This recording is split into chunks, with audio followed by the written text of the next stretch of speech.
Nag-breakfast na po ba? O hindi pa nag-breakfast? Puyat ba, puyat? Bukod kay Jenaline. Amen? So sa araw po na to, isang pinagpalang araw sa ating lahat. Batiin mo ngayong katabi mo, kamusta ka na? Batiin mo katabi mo. Meron kasi itong kilala ngayon, ayaw magbatian eh. Kamustahin mo. Pagkakataon mo na to para makabawi. Tandaan mo, pag uwi mo, ikaw pa rin mahihirapan. Pag hindi ka nakipag-ayos. Basta sa amin lang yun. Amen? So umaga po na to, isang napakagandang mensahe ng Diyos ang nilaan niya para sa ating lahat. Amen? At sabi mo nga sa katabi mo ulit, welcome home sa tahanan ng Diyos. Amen? Hindi to church namin lang, hindi to church natin lang, church to ng Diyos. Amen? So lahat tayo ay tahanan natin to dahil ang Ama natin sa langit ang siyang may-ari nito. So, bago po tayo magsimula, let us pray muna ulit, sandali. Hallelujah, Jesus. Let us pray. Aming Amang nasa langit, kami po ay nagpapasalamat sa umaga na to, nagpapasalamat sa iyong kabutihan, nagpapasalamat sa iyong kadakilaan. Banal na Espiritu, patuloy ka po at malayang pumilaw sa buhay ng bawat isa. Ang iyong salita mo lamang ang mahayag, Panginoon, sa lugar na to. Gamitin niyo po ang inyong lingkod patuloy upang pamahagi ang inyong mensahe sa umaga na to, Panginoon. Lord,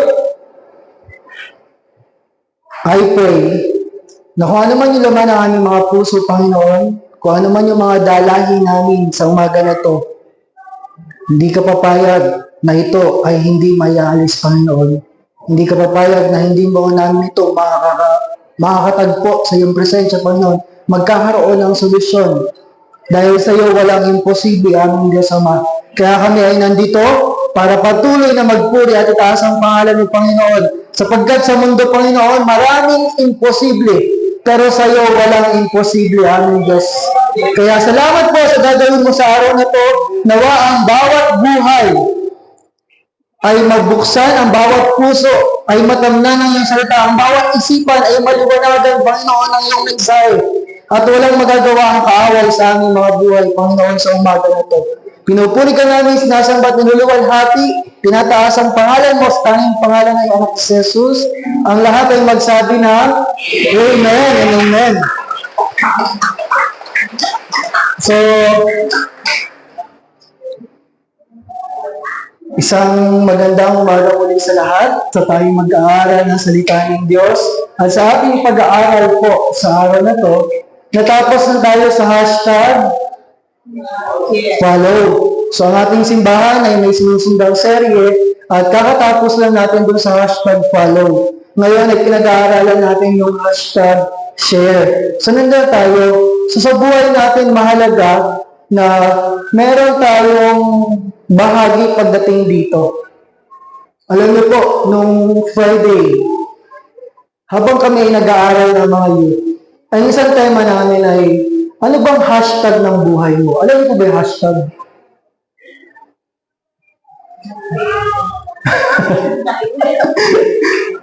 Okay.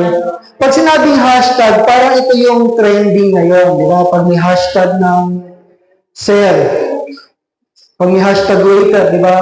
Ito yung trending o kaya ito yung laman ng buhay mo. Diba? Hashtag bless. O kaya, ano, Jenaline, hashtag walang tulog. Lagi mo tandaan, mapalad ka pa rin. Bakit? Mas masarap yung walang tulog kaysa walang gising. Diba? May panahon naman tayo lahat, dating tayo sa pagtulog at pag-uwi. Pero laging may dahilan ng Diyos. Kaya dapat laging bukas ang ating isipan. So gano'n, yung panahon ngayon, madalas yung sa Twitter, lalo na sa Twitter, sikat na sikat yung hashtag. Sabi ko, pinapanood ko yung mga post ng mga kabataan, binabasa ko ay ginagawa nila. Kasi minsan, hindi nila ma-express yung sarili nila sa bahay. Doon lang nila na-express pamamagitan ng Facebook, sa pamamagitan ng Messenger, kung anong ilalagay nila Kaya tinanong ko sila, tulungan kong ipanalangin kayo. Ano yung hashtag niyo talaga sa buhay niyo? Sabi ko sa mga kabataan, alam niyo ba, madalas, ang natanggap ko, Kuya Aris, ang hashtag ko po, stress. Sabi ko, bakit stress? Kasi 1 week pa lang palang pasukan, stress na. Ito, 1 week pa lang nagsisimula, palang hashtag stress ka na agad. Anong nangyari? Hindi ko alam, pero parang nagmamadali yata sa DepEd. Tama ba ate yun? Parang may minamadali yung course, hindi naman. Depende. Yung mga hinahabol, kaya mga hashtag stress. Lalo yung isa matindi. First day pa lang ng klase pag-uwi, nakalagay na hashtag masakit ang ulo. First day pa lang. Ano nangyari? Paano pa pag 1 week, pag 1 month, 2 months, di ba? So, lagi natin tandaan, sa buhay natin may mga hashtag din tayo. Ano yung hashtag? Yan yung laman ng puso mo. At dyan magdadepende kung ano yung nangyayari sa buhay mo. Kaya dapat ang buhay natin, ito yung laman. Hashtag Jesus. Bakit? Kasi kung siya yung may-ari ng laman ng puso mo, magiging maayos lahat ng nangyayari sa buhay mo. Amen? Dumaan ka man sa stress, hindi stressful ang mukha mo. Ma, pero may mga katabi mo kung stressful. Okay? So, ang pag-aaralan natin ngayon, Kuya, stressful ba? Bawal ko yun, baka mapagalitan. Okay? So, bakit natin kailangan pag-aralan ito? Kasi, tandaan nyo, ang buhay Kristiyano ay hindi buhay ng pagpa-plastic. Ang buhay ng Kristiyano ay pagiging totoo. At dyan mo malalaman kung ano ba yung nagiging next step mo. May mga tao na itatago yung buhay nila, kunwari masaya sila, pero deep inside, ang daming dinadaanan. Pero pagka hinarap mo yung kaliwanagan ng Diyos, walang maililihim doon, walang maitatago. At sa harapan ng Diyos, transparent tayo. Amen? At kapag inamin natin na, Lord, kailangan kita sa buhay ko. Diba? Iyon yung pinakamagandang sabihin mo sa Lord, na Lord, kailangan kita. At doon, makikita ng Diyos na tutulungan ka niya, na humingi ka ng tulong sa Kanya. Amen? So dito sa ating bagong series, bagong tema na pinag-aaralan sa ating Share Jesus, pag-aaralan natin, hihimay-himay natin ng mga letra sa letter S, H, A, R, E. Pag-aaralan natin yan sa Share Jesus. Okay? So sa letter S, ano nga yung letter S? Okay. Sisimulan ko yung pagtuturo sa pamamagitan ng isang bugtong. Ano yung pag-aaralan natin? Ito yung isang bagay na kung saan makikita kung Kristiyano ka ba o hindi. Makikita kung malapit ka ba kay Lord o hindi. Makikita kung totoo ka ba o hindi. Amen? So, yun yung pag-aaralan natin sa umaga na to. Hindi to eksaktong patungkol dito, pero may connection. Ang bugtong ay ganito. Nakakalimutan ko kaya sinulat ko eh. Okay, sabi doon, sa silong naglalagi, pero basa pa rin lagi. Sa silong naglalagi, pero basa pa rin lagi.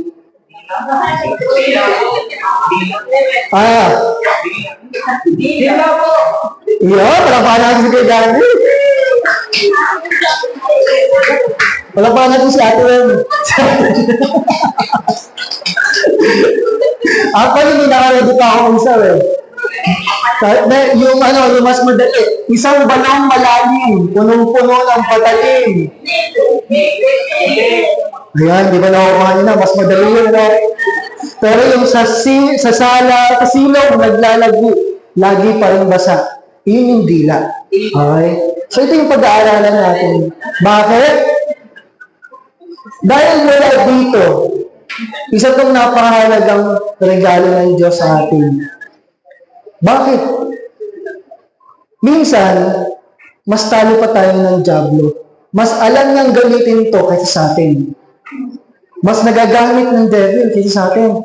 Dahil dito sa bibig natin, meron niyang kapangyarihan between life and death. Mula rito, pwede kang sumumpa, magsumpa, pwede kang magpala. Amen? Sabi nga ng kawikaan, kapag iniingatan mo ang iyong labi, ang iyong dila, iniiwas mo yung sarili mo sa disgrasya, sa trouble. Kaya ang isang tao ay makikilala mo kung paano siya magsalita. Amen? Ito, hindi ko alam kung namana ko, pero pag daw Reyes, matataas ang boses.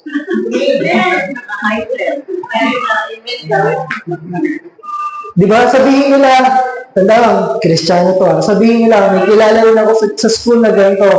Sabi niya, ganito lang talaga ako magsalita. Pero alam naman natin yung totoo, amen? Pag may laman ang puso, iba na itong magsalita. Di ba? Kapag may inis, may galit. Bakit? Kasi dito mo nare-representa si Lord. Pwede mo bang i-representa si Lord? Uy, mahal ka daw ng Diyos, kapangit-pangit mo. Pwede ba yun? Di ba hindi contradicting? Kaya ang isang Kristiyano, nahuhubog pati sa kanyang bibig. Kaya naman dito pag-aaralan natin, ano ba dapat natin hubugin when we are sharing Jesus? Ano sabi dito? Sa 1 Thessalonians 2:4, but just as we have been approved by God, ano yung kasunod? To be entrusted with the gospel. So, we speak. Diba? Not to please man, but to please God who tests our hearts. Sabi dyan, ang nakatanggap ng mabuting balita, sila Pablo, nakatanggap sila ng mabuting balita, isinapamuhay nila, inaasahan pala ng Diyos na ang natanggap ng mensahe mula sa Diyos ay hindi mo lang sasarilingin. Bagkus, tayo ay magsasalita.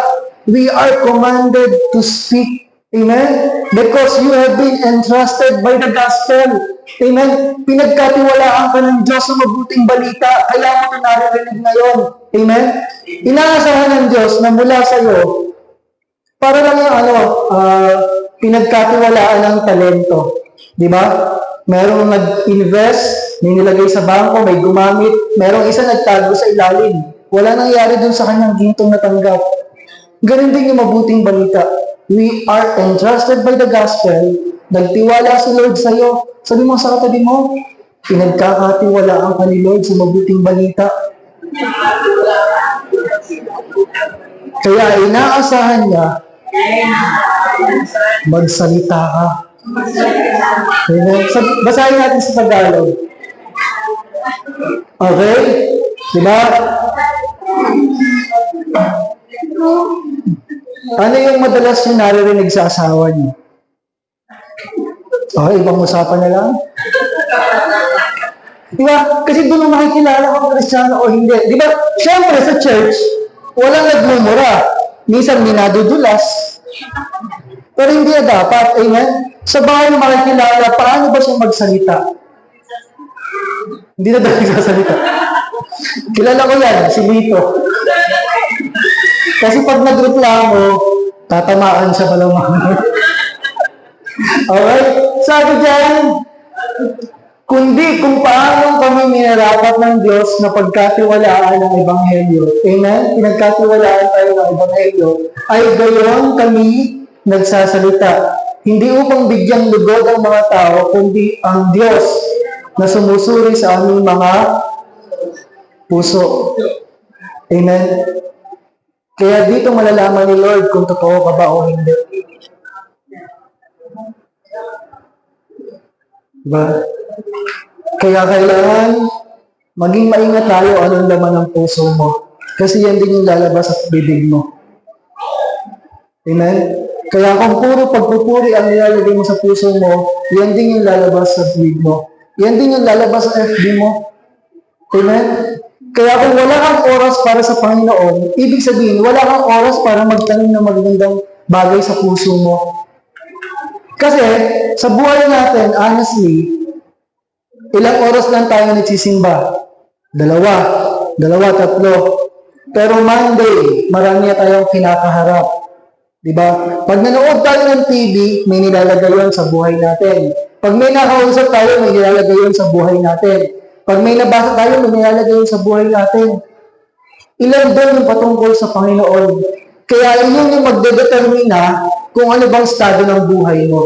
Amen? Kaya mahalaga, magsalita tayo ng mga bagay patungkol sa Panginoon. Magsalita tayo ng patungkol sa Ebanghelyo. Kasi ito yung inaasahan ng Diyos sa atin. Kaya sa letter S, ang ating tema, we need to speak Jesus. Amen? Sabi mo sa katabi mo, I speak Jesus to you. Diba? Ito ang isang bagay na minsan hindi natin nabibigyan ng halaga. Napakatindi ng pag-aaralan natin ngayon. May mga pagkakataon na iba-iba yung sinasabi natin. At kung ano yung sinabi natin, hindi natin alam, iyon yung naglalagay sa atin sa kapahamakan. Halimbawa, matumal na naman. Diba? Makukulit na naman kayo. Wala kayong patutuhan. O kaya, wala nang mangyayari sa buhay na to. Puro pangit na lang. Kung ano yung sinasabi mo, iyan yung ina-attract mo sa buhay mo. Sabi nga ng Biblia, kung ano napakinggan ko sa inyo, iyon ang gagawin ko, sabi ng Diyos. Pero kung sanay kang gamitin ang bibig mo para sa ikalulugod ng Diyos, mag-a-attract ka ng magagandang bagay pa para sa buhay mo. Amen? Kaya maging maingat tayo. Dahil sa buhay natin, mahalaga yung labi na to. Amen? You need to speak Jesus. Kasi kung si Jesus ang laman ng puso mo, iyon din yung lalabas sa bibig mo. Amen? Kaya we need to speak Jesus. Bakit? Tandaan niyo po hindi lang to pang pastor para sa bawat isa. Bakit? Ano sabi ng salita ng Diyos? In Romans 10:14, pinakita ng lingkod ng Diyos, ano bang estado? Bakit kailangan sabihin? Bakit tayo kailangan magsalita patungkol sa pangalan ng ating Panginoon Jesus? Sabi doon, how then can they call on the one they have not believed in? And how can they believe in the one of whom they have not heard? And how can they hear without someone preaching to them? Sa Tagalog, paano daw sila tatawag sa Kanya kung hindi sila sumasampalataya? Paano sila sasampalataya kung wala pa sila napapakinggan tungkol sa Kanya, tungkol sa Panginoon, tungkol sa mabuting balita? Paano naman sila makakapakinig kung walang mga ngaral sa kanila? Amen? May mga tao sa paligid natin na nangangailangan na marinig ang mabuting balita ng Diyos. Diba? Paano sila mananampalataya kung wala silang naririnig na mabuting balita? Kaya mahalaga sa mga nakakausap natin, ang lumalabas ay patungkol sa Panginoon. Amen? Kasi ito yung magdadala sa kanila sa kaliwanagan kung bakit kailangan nila ang Panginoon sa buhay nila. At ang sabi nga dito, kung ating pagbubulay-bulayan, pagninilay-nilayan, ano po yung nakikita niyo sa screen? Tapos ano yung bumubuo sa microphone? Amen? Dahil tayo ay mga mouthpiece ni Lord. Tayo yung bibig ng Diyos. Amen? Sabi nga kanina, paano sila makakarinig kung walang nagsasabi? Kaya sa bahay mo, imbes na putot kuntsin tayo naririnig, magdeklara ka ng mga bagay patungkol sa Panginoon. Amen? Mahal ba, ginagalit ka ng asawa mo? Paano ka mag-react? Mahal ka ni Lord, sabi mo ganun. O kaya, makukulit yung mga anak nyo. Anong lalabas sa bibig mo? O kaya, pag walang pera, anong lalabas sa bibig mo? Mars, pautang. Hindi. Amen? We need to speak Jesus always dahil tayo yung bibig ng Diyos. Amen? Kaya, maging maingat ka sa bibig mo. Kasi pwede kang makapagpalakas, pwede kang sira na ibang tao. Pwede mo masira yung damdamin. Minsan tama yung puso, di ba? Tama yung gusto mo. Kaya lang iba yung paraan ng pagkasalita. Hindi pa rin nakukuha yung mensahe. Naiiba pa rin. Kaya nga sa atin, minsan tono lang, naiiba na yung mensahe. Di ba? Pag sinabi ni Kuya Gandhi, kay Ate Weng, kamusta ka na ba? Malambing, di ba? Pero pag sinabi, kamusta ka na? Parehas ng mensahe, pero na iba yung tono, iba yung dating. Amen? Kaya mahalaga, maging maingat ka dahil mula sa'yo, gagamitin ka ni Lord para magmula dyan yung magagandang mensahe ng Diyos. Amen? Kaya ang sabi dito, paano naman tayo magsasalita ang sasabihin natin? In Romans 10:8 and 9, but what does it say? The word is near you. It is in your mouth and in your heart. That is the message concerning faith that we proclaim. Ito yung verse 9. If you declare with your mouth, Jesus is Lord, and believe in your heart that God raised Him from the dead, you will be saved. Kaya ang madalas ng tanong natin, paano ko mag-share? Anong sasabihin ko? Diba? Tatlong bagay daw, bakit natatakot mag-share ang isang Kristiyano? Hindi ko alam kung maalala ko yung tatlo. Una, takot mabigo. Baka naman hindi ako tanggapin, baka iba mangyari. Ikalawa, takot dahil hindi alam yung sasabihin. At yung pangatlo, takot magkamali. Pero lagi natin tandaan, ano sabi dito sa Romans 10:9? Sabi dyan, malapit sa iyo ang mensahe. Nasa iyong bibig at nasa iyong puso. Amen? Sabi dyan, ang tinutukoy dito ay ang salitang ipinapangarap namin tungkol sa pananampalataya. Kaya may responsibilidad tayo sa napapakinggan natin. Amen? Dahil mula dyan, yan yung gagamitin natin para makapagbahagi sa iba. Kaya kung wala kang pakialam sa mabuting balita, paano mo ito i-share? Paano mo ito ibabahagi? Diba, sa katrabaho, may lumapit sa'yo, may problema. Problema sa pamilya, problema sa pera, problema sa asawa. Ayun lang po yun, suggestion ano lang. Hindi yun personal. Ngingiti ka naman. Okay. At the end of the sermon, magkabati na kayo. Sa tulong ni Lord, hindi dahil sa akin. Amen? So, nasabi ni Lord, yung mensahe nandyan sa puso mo. Malapit sa iyong bibig at nasa iyong puso. Kaya kapag may dumarating sa iyo ng mga tao na nangangailangan ng mensahe ng Diyos, darating at darating yan. Basta lakaran mo lang yung kalooban ng Diyos sa buhay mo. Honestly po, minsan niloloko ko si Lord. Lord, kung sino pa talaga yung hirap na hirap magsalita, yun pa talaga yung kinukuha mo. Ay, pero nauutal pa ako dati, hilang-hilang akong magsalita. Hindi ko to expertise, weakness ko to. Kaya pag may tao, ayaw ko na lang magtago. Tapos, Lord, ito pa talaga. Tapos doon ko ma-realize, hindi talaga dahil magaling ako. Amen? Nagagawa ko lang to dahil si Lord yung kumikilo sa buhay ko. Amen? Kaya naman pinagbubutihan ko. Kahit walang tulog, kahit isang oras na yung tulog, okay lang. Dahil trabaho ko to, pinagkatiwalaan ako ni Lord. Kaya ikaw pinagkatiwalaan ka rin ng Diyos.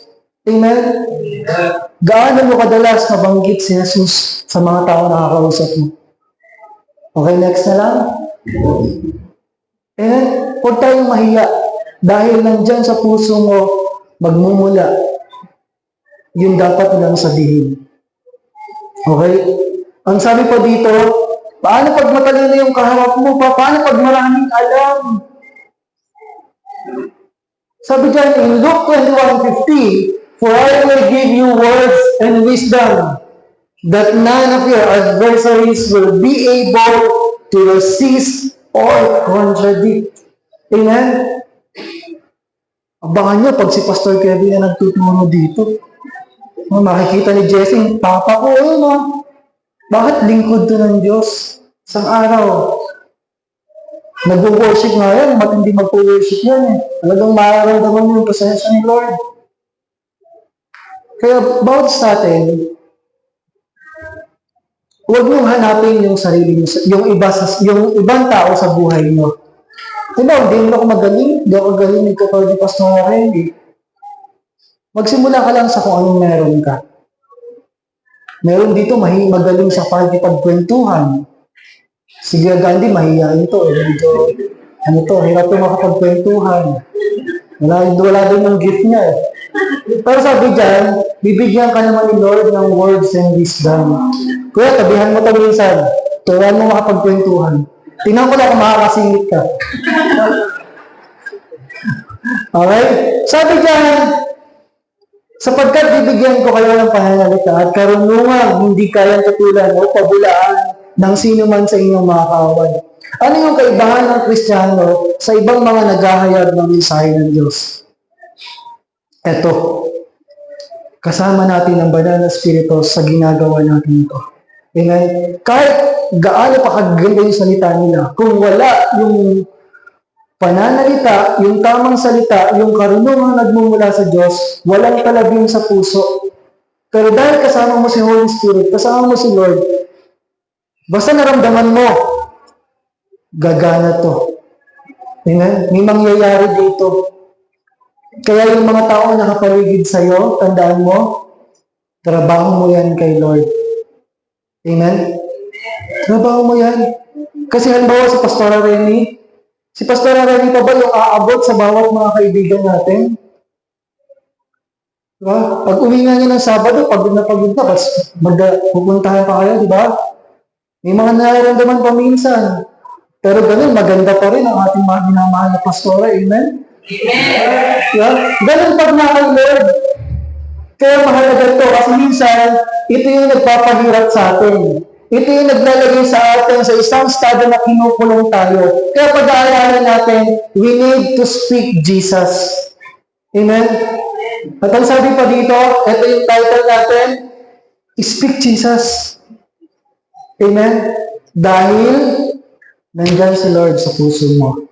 Okay? So sa serye po sa tema ng ating pag-aaralan, pagbubulay-bulayan natin, magiging natin, yung kinanta natin kanina. Ano yung kinanta natin kanina? I speak Jesus. So sandali po ito, pakinggan natin ng saglit. Pumili lang ako ng clip patungkol sa kanta na ito bilang paalala patungkol sa ating pag-aaral. Accessibility shortcuts, 16 items, voice guide, off. Okay, no? Close, button. Parang ganyan, no? Hindi maawat. Dapat hindi naging maawat sa Panginoon. Okay? Re-reviewin ko lang kayo sa kinanta natin kayo kung paano yung pag-aaralan natin ngayong umaga na ito.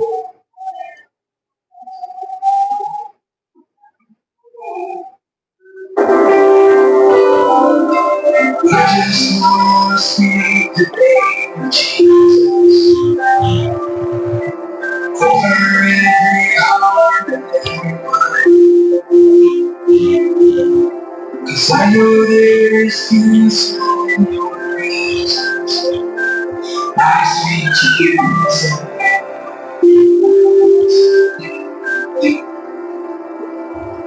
I just want to speak the name of Jesus. Till every dark addiction starts to break. Declaring there is hope, there is freedom. I speak Jesus. Bakit daw? Your name is God. Your name is Lord. Your name is God.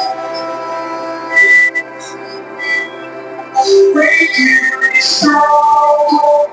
Shine through the shadows. Burn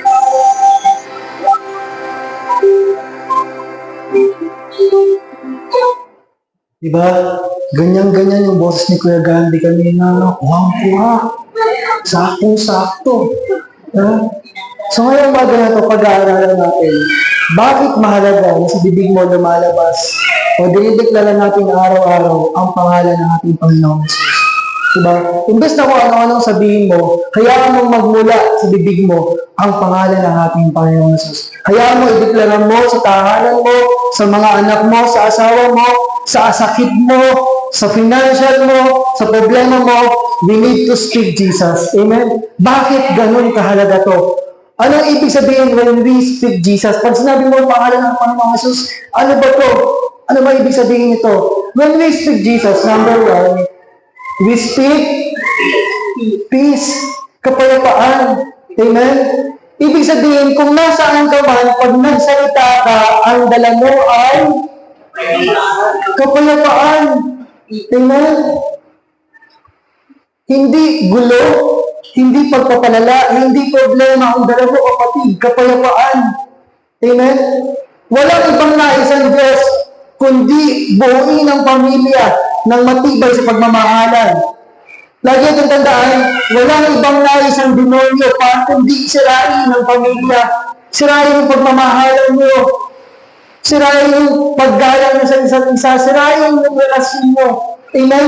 Kaya kung meron kang damdamin na hindi maganda sa mga pamilya mo, walang ibang bumubulong dyan. Diba? Pag nagdadala ka ng kapayapaan, nagpapakumbaba ka. Dahil hindi mo naman nare-representa ang sarili mo. Nare-representa mo ang Panginoong Yesus. Amen?